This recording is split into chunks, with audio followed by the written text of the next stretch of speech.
Tachahao, perkenalkan nama saya Dinda Meta Kurniasari, nama Mandarin saya Ting Meiyun. Sebelumnya, saya ingin mengingatkan bahwa kalian harus aktif ya dalam pembelajaran kali ini karena video pembelajaran ini adalah video interaktif. Jadi saya akan sering menanyakan kembali tentang apa yang dijelaskan dan kalian bisa sambil mengikuti pelafalan Mandarinnya. Oke, kita mulai. Nah, pada kali ini kita akan membahas tentang grammar Mandarin, Yuhua, yaitu tentang kalimat tanya, yi wen ju. Baik, langsung kita mulai. Kalimat tanya pada umumnya terdiri dari 4 jenis. Yang pertama, tanya iya atau bukan. Jadi, dalam tanya iya atau bukan adalah jawabannya hanya antara dua, yaitu iya atau bukan, shi hai shi bu shi. Dalam bahasa Mandarin disebut shi fei wen ju. Yang kedua adalah kalimat tanya langsung dengan kata tanya. Dalam bahasa Mandarinnya te zhi wen ju. Jadi pada kalimat tanya langsung dengan kata tanya ini yaitu seperti kata谁, nali, 什么时候, dan lain-lain. Yang ketiga yaitu kalimat tanya pilihan, yaitu menggunakan kata atau hai shi. Nah, dalam bahasa Mandarinnya disebut cun ce wen ju. Nah, yang keempat yaitu adalah kalimat tanya tidak, seperti mau tidak, tahu tidak, dan lain sebagainya. Oke, ini adalah gambaran umum kalimat tanya yang akan kita bahas. Mari kita bahas satu persatu. Oke, kita mulai. Yang pertama, kalimat tanya iya atau bukan, shi fei wen ju. Jawabannya di sini adalah positif atau negatif. Oke, ciri-cirinya shi fei wen ju, ciri-cirinya yaitu jawabannya hanya mungkin iya atau bukan. Dan biasanya mengandung partikel tanya. Jadi di dalam kalimat tanya iya atau bukan ini mengandung partikel tanya seperti kah atau apakah. Dalam bahasa Mandarinnya ma. Nah, dan biasanya juga ada kan, yaitu Mandarinnya pa. Contohnya seperti ini. Apakah dia suka makan apel? Atau dia suka makan apel kah? Nah, di sini kan cuma ada kemungkinan jawabannya yaitu iya atau bukan, suka atau tidak suka. Jadi seperti inilah contoh kalimat tanya iya atau bukan. Dia suka makan apel kah? Apakah dia suka makan apel? Nah, dalam Mandarinnya kita bisa sebut他喜欢吃苹果吗? 他喜欢吃苹果吗? Contohnya masih banyak lagi. Intinya mengandung jawaban yang berunsur positif atau negatif. Hanya ada 2 pilihan. Intinya kalimat yang menggunakan kata tanya ma, maka itu adalah contoh kalimat tanya iya atau bukan, shi fei wen ju. Lalu contoh selanjutnya, kamu kenal dia kan? Nah, kan di sini adalah pa. Mandarinnya ni ren shi ta ba. Ni ren shi ta ba. Jadi kalimat ini juga merupakan kalimat tanya iya atau bukan. Karena cuma ada 2 kemungkinan, yaitu kenal atau tidak kenal. Nah, terus apa perbedaan kalimat kata kah sama kan dalam Mandarin ma atau pa?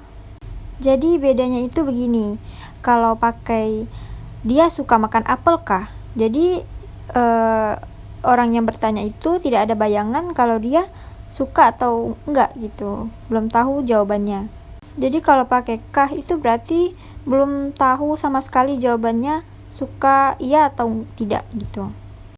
Nah, kalau kamu tahu kan?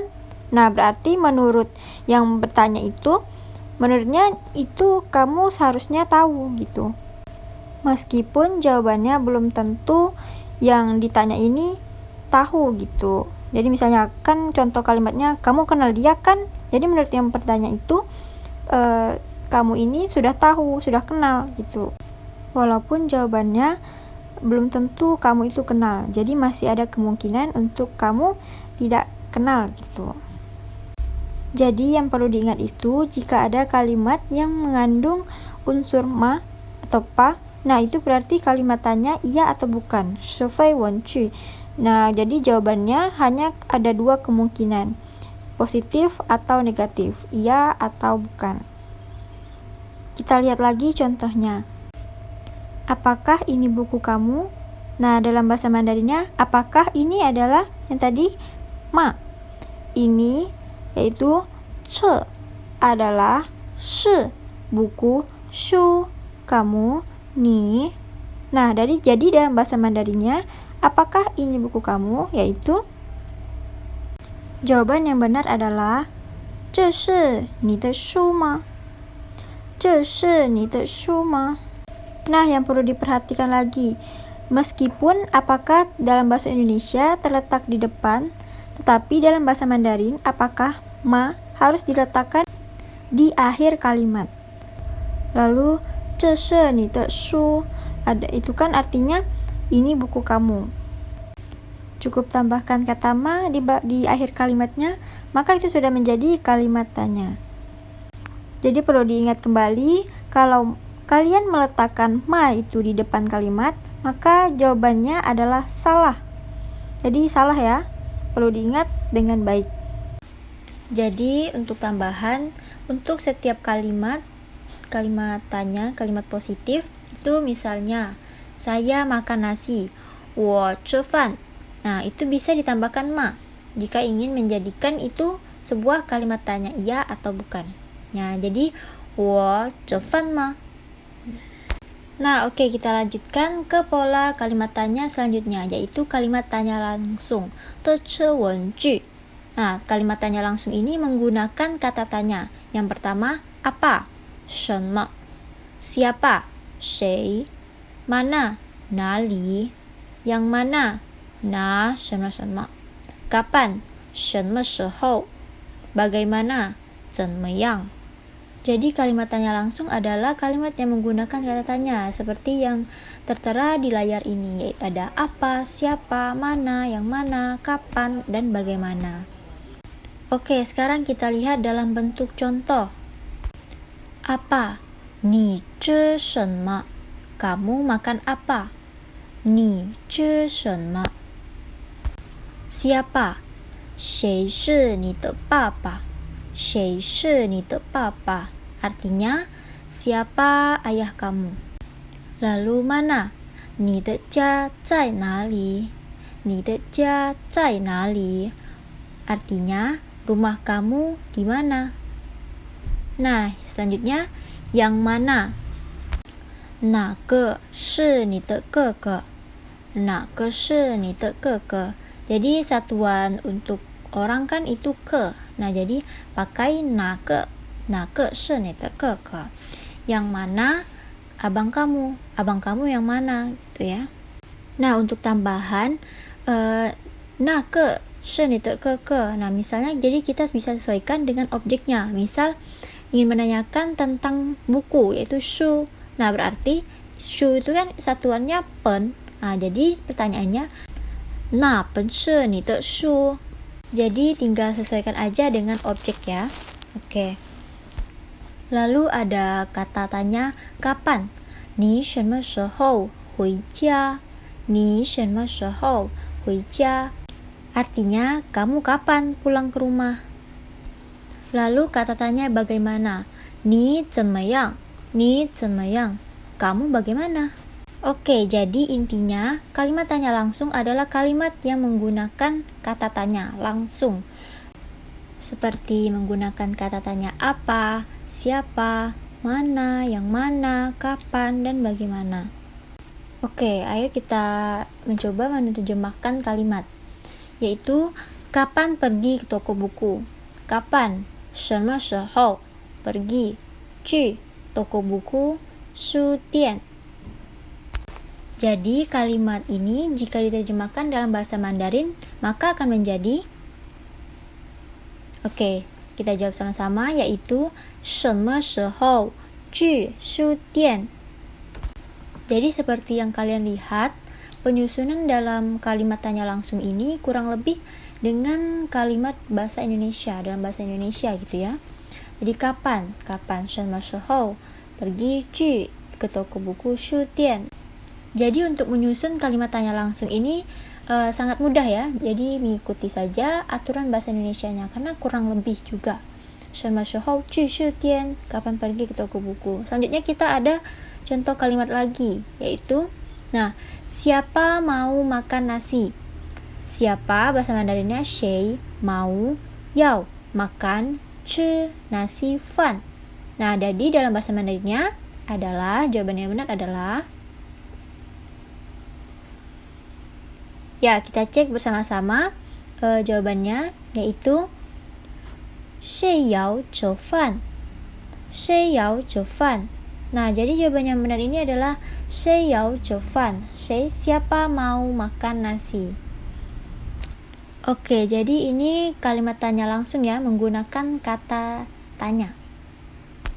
Oke, kita lanjut ke kalimat tanya pilihan, 选择问句. Kalimat tanya pilihan menggunakan kata sambung atau, dalam bahasa Mandarinnya 还是. Jadi A 还是 B, B 还是 A. Oke, mari kita lihat contohnya. Dia abang atau adik kamu. Dalam Mandarinnya 他是你的哥哥还是弟弟? Jadi 他是你的哥哥还是弟弟? Dia abang atau adik kamu, gitu ya. Jadi 还是 adalah atau. 还是 itu letaknya berada di antara objek A dan objek B. Jadi objek A yaitu abang, keke, objek B yaitu titi, adik.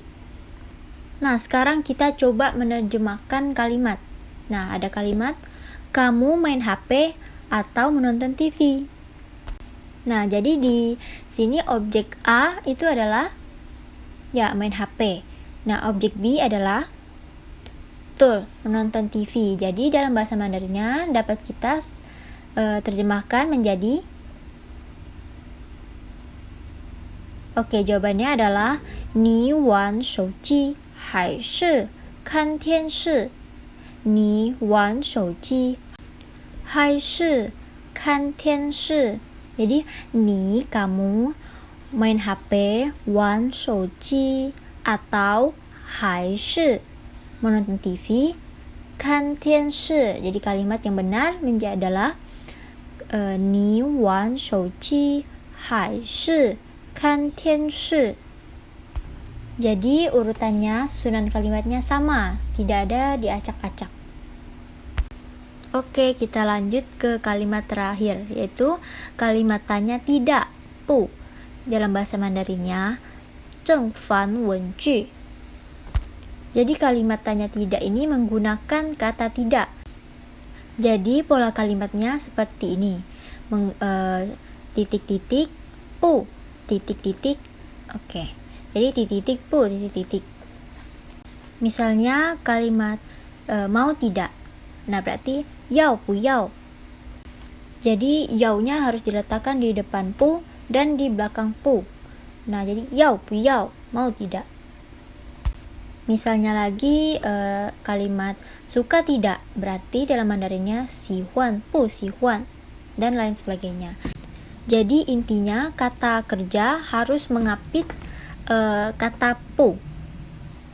Contohnya, kamu pergi tidak? Pergi dalam bahasa Mandarinnya 去. Jadi dalam bahasa Mandarin kamu pergi tidak itu adalah 你去不去? Oke, contoh yang kedua. Dia tahu tidak? Tahu bahasa Mandarinnya 知道. Jadi dalam bahasa Mandarin dia atau tidak itu diterjemahkan menjadi 他知道不知道. 他知道不知道. Jadi intinya kalimat itu, kalimat kerja, kata kerjanya harus diulangi lagi di setelah 不, penyebutan 不. 他知道不知道. Jadi untuk tambahan, cetau. Cetau ini kan terdiri dari dua suku kata. Jadi sebenarnya kata cetau ini bisa disingkat. Jadi kata cetau di depan itu tidak perlu dibaca lengkap. Hanya disebutkan bagian depannya saja. Jadi ta ce bu cetau. Jadi untuk yang punya dua suku kata itu tidak perlu disebut dua kali yang bagian depannya. Jadi cukup ta ce bu cetau dan lain sebagainya. Jadi untuk artinya sama saja, tidak ada yang berubah. Tetapi penggunaan yang penyingkatan kata ini hanya berlaku untuk yang memiliki dua suku kata. Oke, kita lihat lagi contoh kalimatnya. Kamu suka tidak main basket? Kamu, ni, suka, sihuan, tidak, pu, main basket, ta lan qiu. Nah, dalam bahasa Mandarinnya berarti dijadikan kalimat seperti apa? Oke, kita jawab. Kita cek jawaban yang benar ya. Nah, yang kalimat kamu suka tidak main basket. Nah, ini ada memiliki dua jawaban, dua versi. Yang pertama, ni sihuan, bu sihuan, ta lan qiu.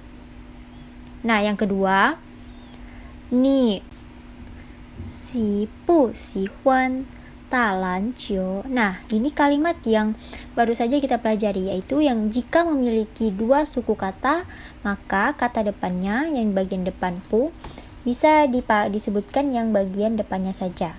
Jadi ya, ni si bu sihuan, ta lan qiu. Oke, sekarang kita akan masuk ke bagian latihan, lianxi. Nah, perintahnya yaitu terjemahkan kalimat berikut menjadi Mandarin. Oke, soal pertama, kamu minum kopi atau minum teh? Silakan menjawab. Jawabannya adalah ni he kafe hai shi he cha. Oke, yang kedua, apakah dia temanmu? Jadi terjemahkan dalam bentuk Mandarin yaitu jawabannya ta shi ni de pengyou ma? Yang ketiga, saya ada, kamu mau tidak? Dalam Mandarin disebut bagaimana kalimatnya?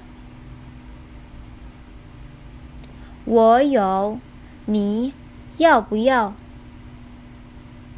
Oke, yang terakhir, kamu suka makan apa? Mandarinnya, ni xihuan ce shenme? Nah, gimana? Ada yang jawab salah nggak?